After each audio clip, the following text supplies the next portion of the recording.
And the Patriots can win with a touchdown. Brady under center. Burkhead left side plows into the end zone. And the Patriots have won the AFC Championship. The Patriots have won the AFC Championship in overtime. And the Chiefs never got a chance to have the football. That's a little reminder of how the AFC concluded last year with the Patriots beating the Chiefs in overtime of the AFC title game.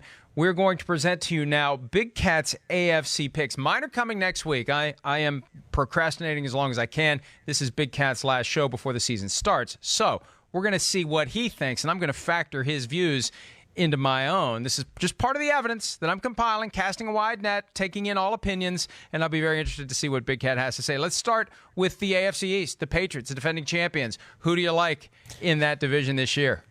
You would have to be insane to pick anyone but the Patriots in the AFC East. I know that people in the media love to do it. They love to say, oh, this is the year. Watch out for the Jets. Watch out for the Bills. Watch out for the Dolphins. They've been saying it for 15 years. Well, guess what? They're just doing it so that 1 year, in probably 10 years when Tom Brady retires, they're right.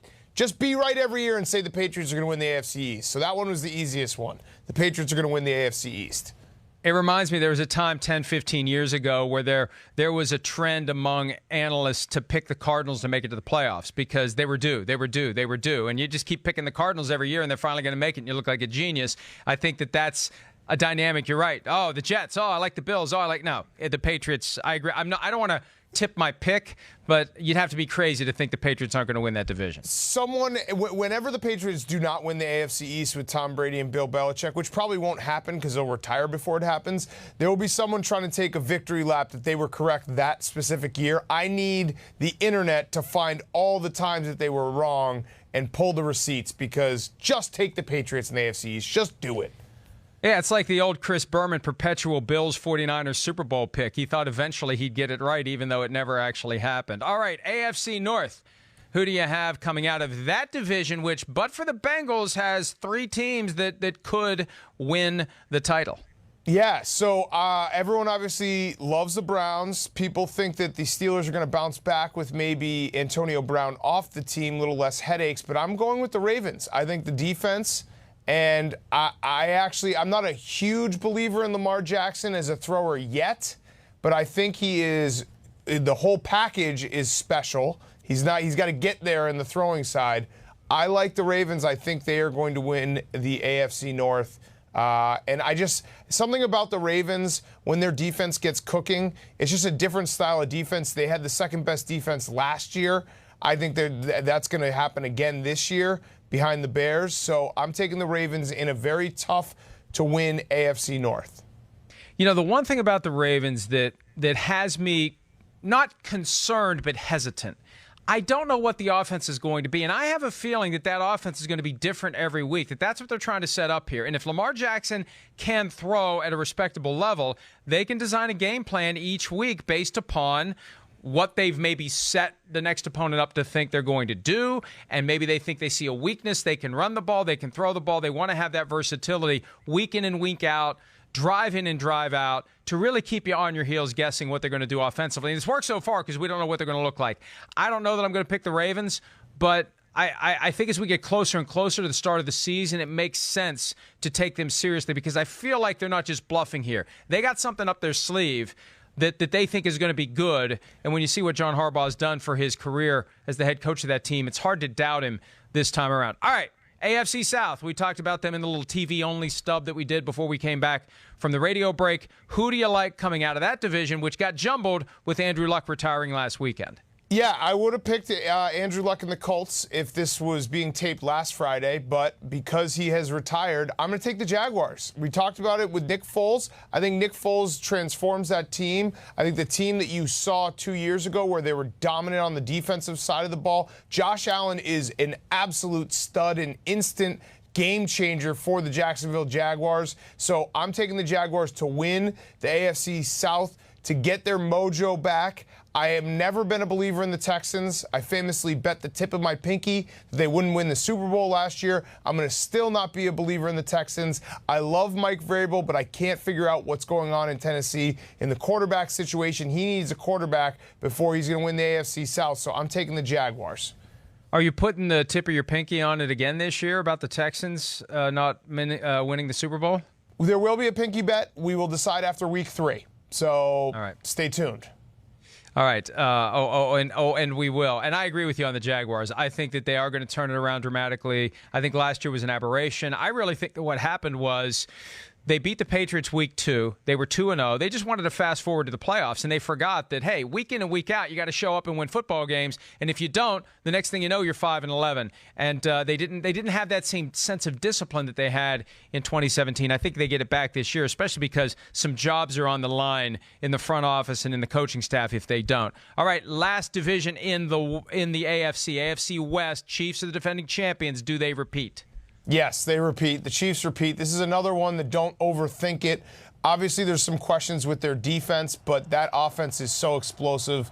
It will have no problem winning 12, 13 games, probably getting the number 1 seed or number 2 seed, because we're going to preview here what I have in my playoffs. But yeah, the Chiefs, just take them. Patrick Mahomes, special. I know everyone's saying, well, maybe he goes backwards a little bit from his fantastic MVP season last year. I don't see it. I think he's going to be just as special. I think that offense is going to be just as explosive. So take the Chiefs. Don't even think about it. If you're watching on NBCSN or Sky Sports, you see footage of the drive that Patrick Mahomes had against the Bengals in the first preseason game, and it didn't feel like the preseason. The preseason's got kind of a weird, like it's not like regular, it's just kind of they're testing things. It was back to just what they were last year, right down the field. Here's the Chiefs offense, and the defense can't get any worse. If they only get a little bit better, they go to the Super Bowl. So, it's a fool's errand to try to be that hot take artist that says the Chiefs aren't going to make it to the playoffs this year. I think the Chiefs even more certain to win the division than the Patriots are to win the AFC East. All right, 2 wildcard teams. Big Cat, who do you have?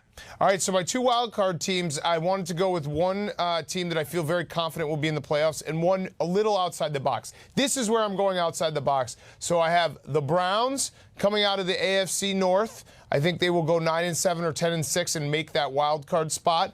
And I have the New York Jets. That's my wild card pick. I like the Jets. I do not think they're going to win the AFC East. I do think they will be able to be competitive and slip into that last wild card. And this is more actually an indictment on the Chargers and the Steelers than it is a pro-Jets, because I think the Chargers, every year feels like there's a big injury. Derwin James already out. Every year I think the Chargers are going to do it.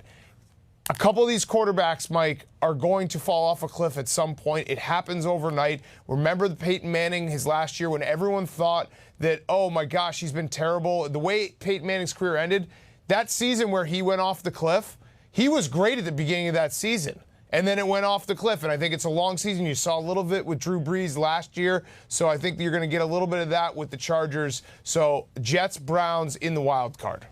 Even that last season for Peyton Manning, when he was okay physically, or at least seemed okay physically, someone that I know saw him in the hallway at, I assume, the Week 1 game at Mile High Stadium, and just doing everything he could to loosen up his back, doing all these weird, funky exercises to get himself ready. And it was the first game of the season, and they barely held him together. They benched him for a while. Either he was injured or ineffective or whatever. But you're right, it can happen quickly. It doesn't happen in the offseason all the time. It happens during that 4-month grind. And Phillip Rivers said something a few weeks back that caught my attention. They were 12-4 last year. He said, we could have been 16-0. We could have been 6-10.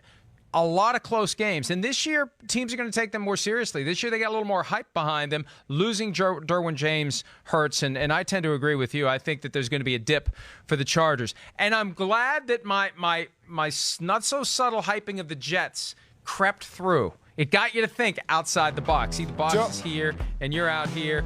Because I believe the Jets can do it. I think either the Jets or the Bills will take one of those wild card spots, and I think between the two, the Jets are more likely. Mike, don't flatter yourself. I watched, I bet the Falcons' first half line against the Jets. I think it was week 2 preseason, and the Jets absolutely mauled them. From that point forward, I was a believer. All right, do you have a seeding for the 6 teams that you've put in the playoffs? No, I do not. I do not have a seeding. Let's just go to let's fast forward to the AFC Championship game. All right, who do you have? Let me guess. Patriots, Chiefs. Patriots, Chiefs. And I have the Chiefs winning this one. So I think the Chiefs will find a way to win the AFC Championship against the Patriots. The Patriots, interesting enough, like the thing that doesn't get talked about with Tom Brady, obviously he is the greatest quarterback of all time, 6 rings, all these accolades. He wasn't that great in the playoffs after that Chargers game where he picked apart that Chargers defense and they absolutely destroyed them. But that Chiefs AFC Championship game, if Dee Ford isn't offsides, and I know don't play the what-if game, everything, but if Dee Ford isn't offsides, which is just one play, Tom Brady loses an AFC Championship game with 1 touchdown and 3 interceptions. The Super Bowl was a grind, a defensive slugfest, and the Rams should get a lot of credit for playing fantastic defense. But he wasn't special. He wasn't fantastic. He made the big throws when he had to. So the question is Tom Brady in that category of guys where it will happen overnight, and he will still be able to make the special throws, and he will still be able to make the big-time moments like in the overtime against the Chiefs. But it's one of those things that's slippery. I think the Chiefs will be able to ascend past them this year, go to the Super Bowl. I think the key is deliver the knockout punch before Tom Brady can morph into that guy who makes the big throw when he has to, right? Be up by 14, 17, 20 points. Too late in the game for Brady to do anything about it. That AFC Championship, the AFC Championship game, if you go back and look, the Chiefs they lost that game in the first half when their offense never got going. They picked it up in the second half. It all started to click, but they were not able to get it going early. I think they even started the game, I might be remembering it incorrectly. I think they started the game with a 3 and out. Like, that's the kind of stuff. When you're at home and you have the best offense in the league and the Patriots come in, that's where Bill Belichick and Tom Brady, if you give them an inch, they'll take a mile. If you just slip up a little bit. So I think the Chiefs get those slip-ups, fix them, and they will win and go to the Super Bowl. Hi, I'm Mike Tirico, and thanks for watching. Make sure to hit subscribe for the latest news and highlights from NBC Sports.